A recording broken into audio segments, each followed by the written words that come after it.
I'll also bring in, the Congress party here, Lakshmi Ramachandran.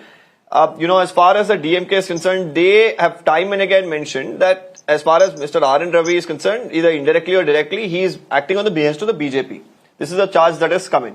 You've said that he does not allow a constitutional process, a democratic process, does not allow the state government to function in a way. But, when you have a protocol party, a tea party that is thrown in a governor's residence, do you think that this could be an opportunity, for the parties to sit together, have a dialogue with the governor, speak to him about issues in an informal gathering? Do you think that's a possibility? Or do you think boycotting is the only option here? Good evening. Let us first understand this governor's track record as the governor of Tamil Nadu.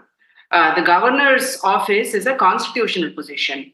Now, this governor has been acting against the constitution, so much so that the Supreme Court of India had to pull him up for not swearing in a minister who was appointed by the chief minister. Appointing ministers, choosing members for his or her cabinet is the chief minister's prerogative. He refused to swear in a minister, so the Chief Justice of India had to reprimand him. So that is what that is part of this governor's track record. At the beginning of every assembly session, the governor has to give a customary speech. The tradition is that this speech is prepared by the government of the day, whichever government. And this governor completely deviates from the text given to him by the government and makes his own statements, pushes his own agenda. The way the chief minister and the government handled the situation after the governor's speech was applauded by the entire state. So this man is playing politics. Sometimes people get a doubt whether he is the president of Tamil Nadu BJP or if it is Annamalai. So he is misusing his constitutional position and he is playing politics. There are about a dozen bills, I think you mentioned in your introduction. There are about a dozen bills passed by the democratically elected assembly of the state, which he has outright refused to sign.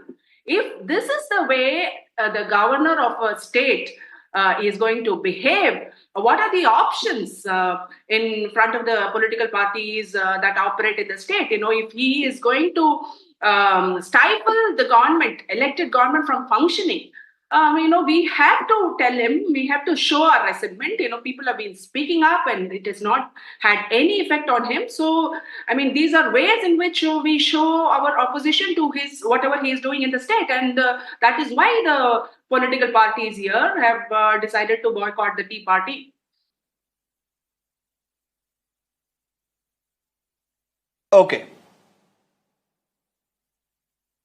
Okay, I seem to have lost your audio there towards the end. Let me bring in the BJP at this point in time to, rebut both of these charges that have come in. YG Madhuvanti, one thing that the AIDMK points out, Mr. Satyan there says that this is an issue between the governor and, the ruling party.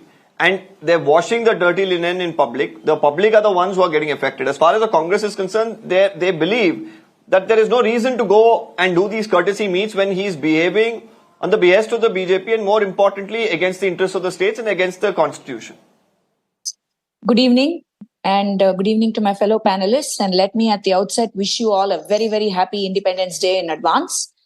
Having said that, this is not some personal dinner that the governor has invited everybody for to his house over some personal occasion. This is celebrating the independence of this country. This is a very important event. It is an occasion where you go beyond politics and you attend the event.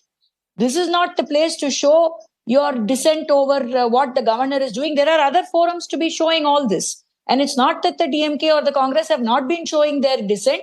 And as far as we are concerned, the governor has not done anything unconstitutional as of now. And I think everybody in the state knows that.